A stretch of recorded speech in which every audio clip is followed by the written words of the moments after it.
Assalamu alaikum wa rahmatullahi wa barakatuh, meu caro telespectador. Esperamos que esteja bem aí em casa de saúde. Nós também, melhor agora, estamos a interagir consigo. Estamos no momento de conversa, um momento de interação, nós e nosso telespectador aí em casa, aqui na NSTV. E para aquele que nos assiste nas redes sociais, esperamos que dê seus likes, não é? E comenta, faça algumas perguntas e nós estaremos em condições de lhe responder. E falando nesse momento mesmo, queremos falar hoje com o nosso convidado especial neste 2024. Estamos a falar o nosso convidado especial é Maulana Ali, que ele vai nos interpretar aqui a higiene na sociedade, não é? O Islã também fala da higiene. Aliás, realça essa parte, dá mais ênfase. É muito raro encontrar um muçulmano que não tem atenção sobre a higiene. Mas não é só isso, nós queremos saber no seu fundo o que é higiene mesmo, como é possível, porque cada terra, cada povo tem sua forma da sua higienização. Cada nação tem sua forma, a quem chama da higienização. Então, nós estamos aqui com Maulana Ali, a quem nós desejamos boas-vindas esta tarde para conversar consigo. Nós queríamos saber consigo este fenômeno, a higiene. Todo mundo se sente que tem uma higiene. O muçulmano mesmo também se sente que tem higiene.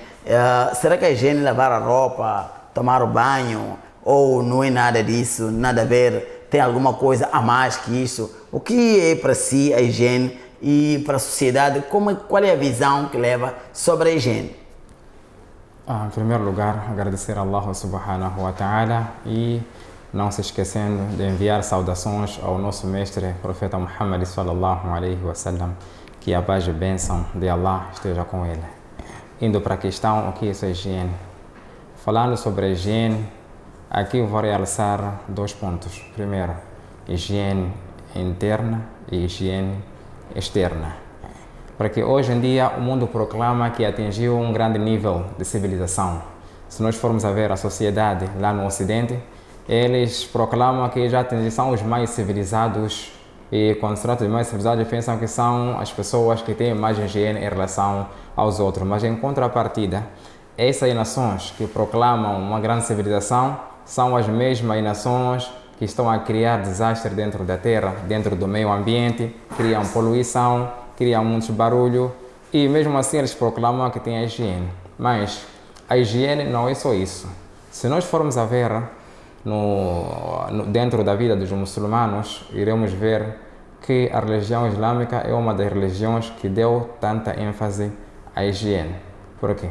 Muita gente sabe que existem as coisas fundamentais dentro do Islã, existem os pilares principais dentro do Islã, mas se nós formos a ver, se a pessoa não observar de uma maneira adequada a higiene, a pessoa não será capaz de praticar essas coisas que foram tornadas obrigatórias. Aliás, a higiene é a coisa primordial dentro do Islã. Sem higiene, a pessoa não pode praticar a oração.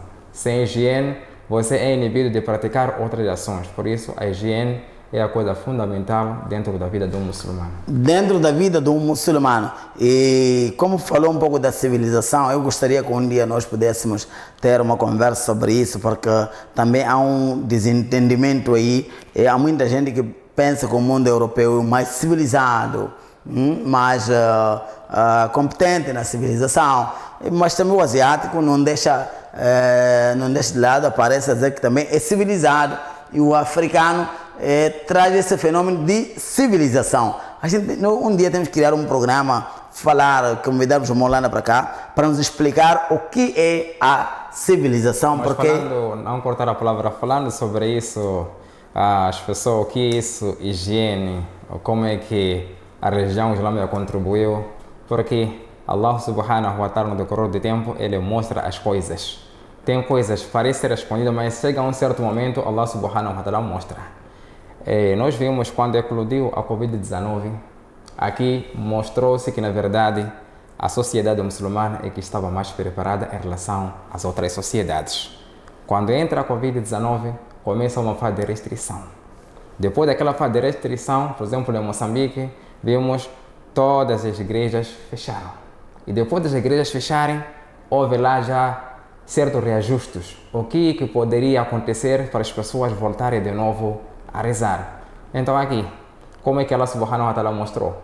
As pessoas que tiveram dificuldade foram as outras. Não estou a tirar mérito de ninguém, não estou a tentar difamar ou profanar uma outra religião, mas quando o governo moçambicano diz deve haver um espaçamento, ou então deveriam ter lá os balneários, deveria ter água, o muçulmano, como já estava preparado desde antes, porque a vida cotidiana do muçulmano está baseada com a água, através da higiene, aí não houve nenhum problema, logo já estava pronto, mas os nossos irmãos deviam lá já começar a pôr torneiras, e assistimos a outras escolas que não tinham casa de banho, não tinham água. Então aqui mostrou que na verdade o muçulmano é que está num alinhamento em relação mostrou que na parte da higiene o muçulmano fala mais alto. Fala mais alto e nós estamos a falar aí. Eu estava falando, falando sem arrancar seu fio de pensamento da civilização,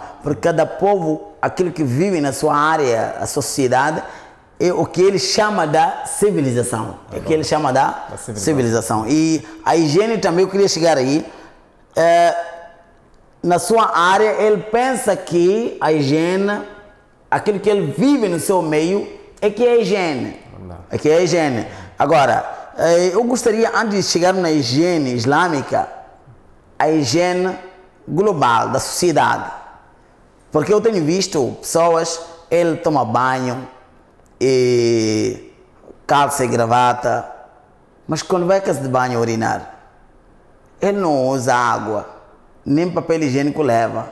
Se for uma mulher, o resto do xixi, ela limpa-se com a mão, limpa o pé e pronto, está a sair. E se for o homem também, faz o mesmo. E ainda dá bom dia, vai comer a maçã, vai fazer isso. Será que é por falta de conhecimento? Porque ele já é um licenciado, ele é um acadêmico, mas não tem a noção da higiene, como pode conservar, e ele leva aquilo e gera a boca. Como é que funciona isso? Sim, isso é falta de conhecimento ou uma análise profunda. Por exemplo, vamos levar em conta o papel higiênico.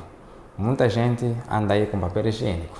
Quando vão nas retretes, depois eles vão usar papel higiênico. Mas, se nós formos a ver, analisarmos no contexto ou no clima, temperatura que nós estamos a ver agora, estamos num momento de calor. Imagina se eu levo papel higiênico, vou dispensar água, tenho papel higiênico. Depois de eu ir a fazer a minha necessidade, levo o papel higiênico, vou limpar aquelas partes por onde saiu a sujidade. Vamos levar as fezes. Você leva o papel higiênico, vai passar pela parte de trás. Você retira, vai pôr num saco de lixo. O que depois da influência do calor dentro do seu organismo, depois da pessoa transpirar, qual é a sua imaginação? Como é que vai ser aquela parte onde você passou aquele papel higiênico? Vai criar uma dissolução. Vai criar uma dissolução e depois daquilo vai criar um mau cheiro. Então, se você for a passar a água, okay? A água vai purificar toda aquela parte, vai deixar tudo limpo. Enquanto o papel higiênico parecer estar limpado de uma maneira imediata, mas você está a esfregar excrementos até na parte onde não havia chegado. Até a parte onde não havia chegado. Então, depois de um tempo, por exemplo, nós muitas vezes entramos no transporte público, hoje em dia também, as pessoas, por exemplo, principalmente as mulheres, os vestuários que eles levam, você consegue ver aqui o risco daqui, deixa a parte de trás, quando estão a subir, porque você está a pôr também do chapa, você sente um cheiro, tem de calor, porque aquele cheiro vai sufocando. E o que contribui para aquele cheiro são esses papéis higiênicos que as pessoas usam. E quando eles usam com todo orgulho, sentem-se que são os mais civilizados, tem um papel higiênico lá. Por isso eu estava a associar aqui, porque nós temos a civilização africana que começa do Rio Nilo, não é? Sim. Temos a civilização europeia que subjamente se fala da Grécia, não é? Da Grécia, né? Essas civilizações, será que não davam a importância da água? Estou a falar dos gregos, porque do Nilo acaba recaindo ao Islã, do Rio Nilo. E davam importância muito da água, mas quando estamos a falar da Grécia, eles não dão valor da água, até se nós promulanas, não na República da África Sul, há zonas onde eles não tomam banho. Só pega água aí, aliás, numa bacia e pega a toalha, esfrega-se ali, põe um spray aí e está a andar. Será que os gregos não davam valor da água? Por exemplo, vamos falar bem deixando sobre os gregos, posso não ter muita noção, mas quando falamos do rio Nilo, por exemplo, o Egito, eu creio que isto tem a ver quando as pessoas, que tem um termo específico que as pessoas chamam, quando várias culturas se encontram, aqui nasce uma outra cultura.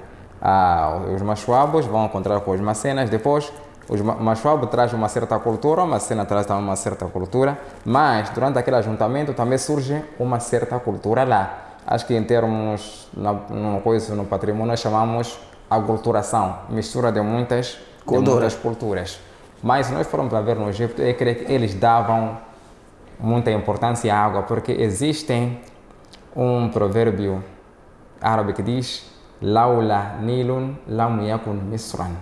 Se não fosse o rio Nilo, o Egito não existiria. Ou então, sem Nilo, o Egito não existiria.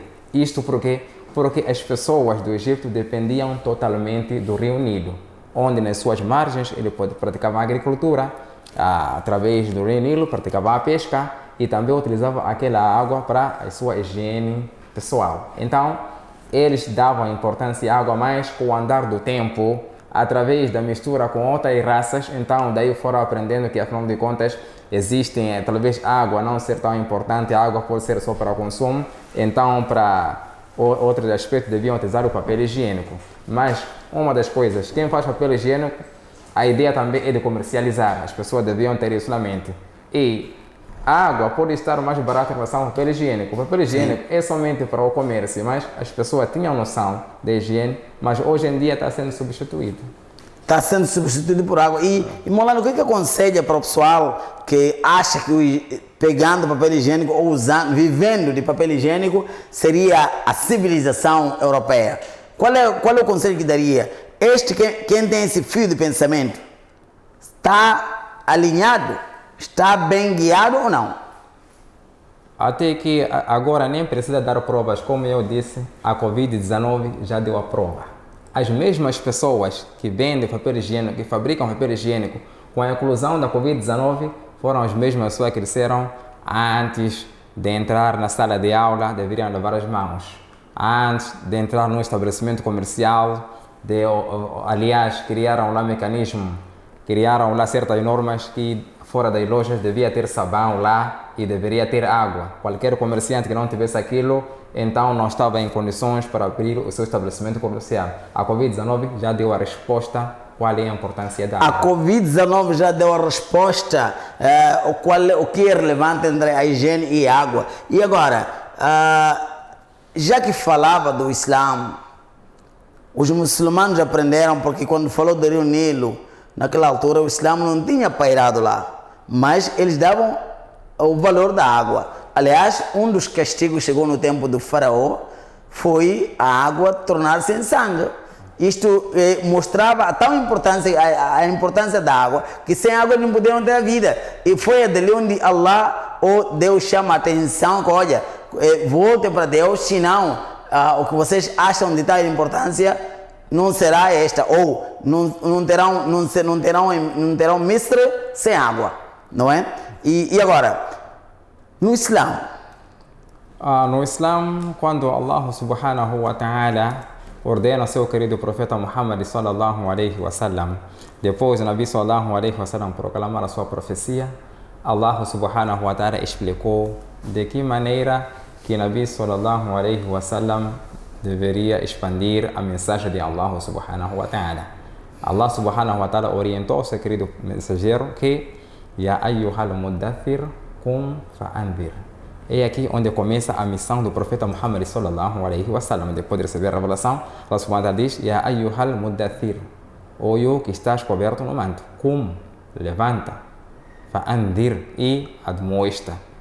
Depois Allah subhanahu wa ta'ala diz Wa thiyabaka fatahhir, e a sua roupa você deve fazer o quê?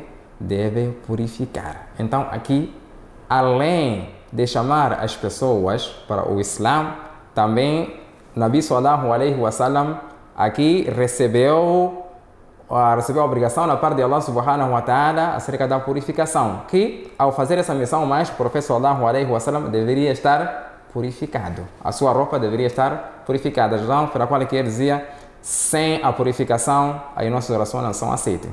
E falando sobre isso, eu dizia que a purificação também é higiene interna e higiene também a parte externa. Hoje em dia, por exemplo, vou dar uma definição. Muitas das vezes nós nos preocupamos com a higiene da parte externa. Por exemplo, tomamos banho, escovamos, cortamos os cabelos, é positivo. O Islã também ensina isso, que afinal de contas a higiene faz parte do Islã. E também existe a parte interna, que significa a purificação do nosso próprio coração. Como Allah subhanahu wa ta'ala também diz, قَدْ أَفْلَحَ مَنْ زَكَّاهَا, que na verdade bem-aventurados são aqueles que se purificaram. Então esta purificação é qual? Purificar o seu coração, tirar aqueles fardos que afinal de contas podem criar um mau ambiente dentro da sociedade. Um mau ambiente dentro da sociedade. Agora, nós como estamos a falar mesmo de atingirmos na higiene da sociedade, os muçulmanos, quando as mulheres vão para o parto, voltam, têm certos cuidados, como se juntar ao seu marido, em que momento tem que tocar as escrituras, o seu banho é controlado. Será que este cuidado a sociedade não muçulmana abnega ou só vivem como devem viver? Por exemplo, o Islã, uma mulher quando dá o parto, tem uma lei que diz que são 4 meses, 3 meses, aliás, 75 dias, Unifaz, 75 dias, e Imam Abu Hanifa diz 40 dias. E como é que os cafres calculam isso?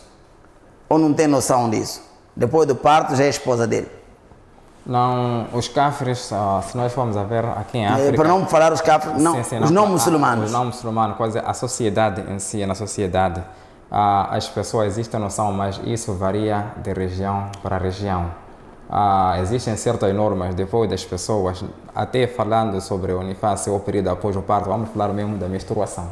O período da menstruação é considerado como um período tão crítico para as mulheres. Então, ele tem certos cuidados lá, mas isso deriva de região para região, depende da cultura. Cuidados sazonais. Sim, depende da cultura de uma certa região. Por exemplo, nós acompanhamos que a nossa província de Zambésia, vamos para o litoral, quando a mulher está num período menstrual, às vezes tem certas mulheres que não põem sal dentro da comida. Então, aquilo também são cuidados.